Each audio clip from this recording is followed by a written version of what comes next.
and welcome to my channel. My name is Marina from Marina Art Design, and in this video I'm going to show you my equation maze math puzzle generator. So what do we have now? As you can see right now on your screen, we have a table filled with equations. Some of these equations are wrong, some are correct. What we need to do is find the correct ones, shade them or circle them or whatever we want. And if we do it correctly, it is going to form a path between the upper left corner to the bottom right corner.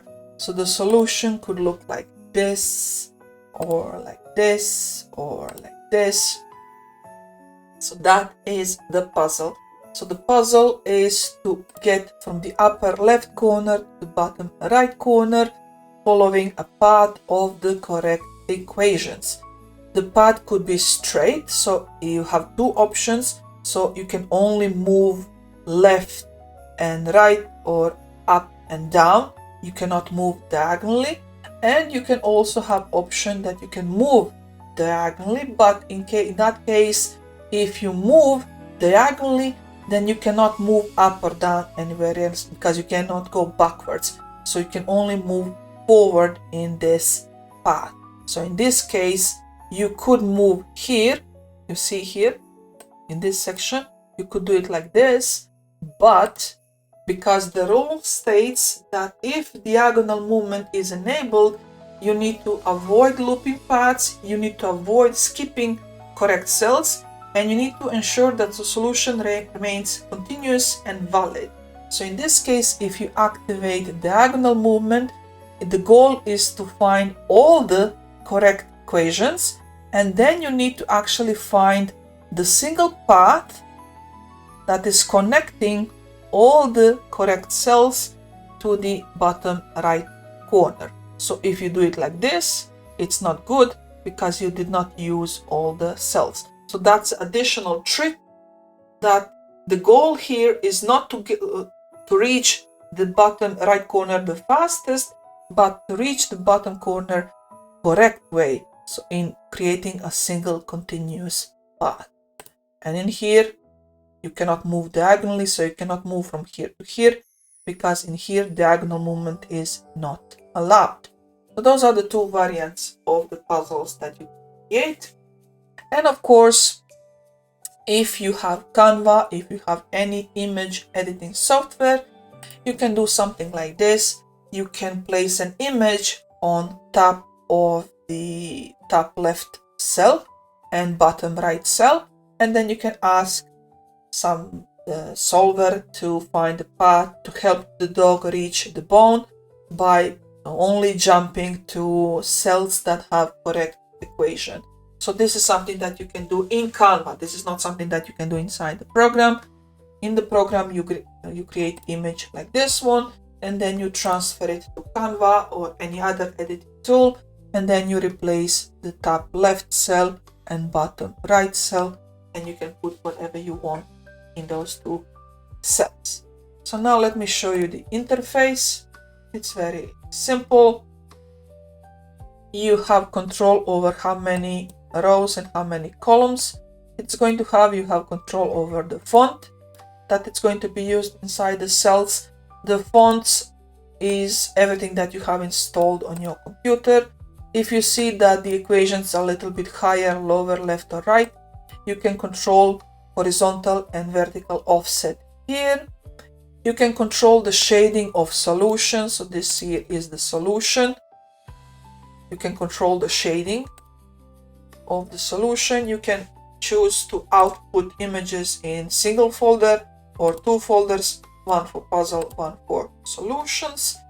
And here you can control the allowed operations, so addition, subtraction, multiplication, division.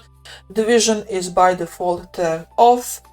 Division can only produce whole numbers, there are no fractions here. So just keep in mind that if you give strange range, in some situations it's going to tell you that the math is not possible. So that means it is not possible to create a valid maze with the settings that you selected. So for example, in this case, I have 1 digits, so that means all the digits here are going to be 1 digit. 4 plus 2, 4 plus 7, 4 plus 3, 6, that's 1 digit. And if I use 1 digit, then there is no way for me to use division, because there is only a couple of what is that, 8 divided by 4 is 2, and I cannot use 6 divided with 3 is 2, or 6 divided with 2 is 3. So you only have a couple of options, so it's very restrictive if you choose division and if you make the grid very small or very large. So just make sure that you mathematically know what is going to produce good grid.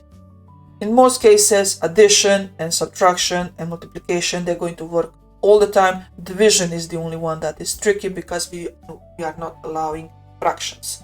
You can also choose to have negative results. You can also select that you are using 2 digits or 3 digits. In here, of course, you're going to need to make font smaller in order for that to fit. And also this setting here is only valid if you are using a larger grid. For smaller grids, it's not going to work, because there is only a couple of patterns that the maze can follow between the upper left corner and the bottom right corner. So these 3, I will prefer that you just keep this at medium. You can test short and long. I'm not sure how effective it's going to be on specific grids, but you can try it as well. And this is to allow diagonal movement if you want to create puzzles such as that one. You can export as SVG, PNG, and both of the files together, while PNG is always going to be in 300 dpi. What else? I believe I covered everything. Oh, of course, for division, depending what you are using locally, you can use division to be line or dots or 2 dots. So you have option what the program is going to use for a division symbol. And that's it. This is the puzzle. You see, you have different grid sizes, different fonts. Yeah, it's a nice little puzzle. Not sure that you can do a whole book with these. This is just maybe to add as addition into your mixed activity books, or for TPT, or for teachers, or for Etsy, or for your activity sheets, activity templates, stuff like that. It's a nice little puzzle to add inside the mix. That's it. If you have any questions, ask me down below. Same as all my programs, they are available on Gumroad, in my Gumroad store. So it's marinaartdesign.gumroad.com. The link is down below in the description. And yeah, until the next video, I shall see you down below in the comments. Stay safe, everybody. Bye.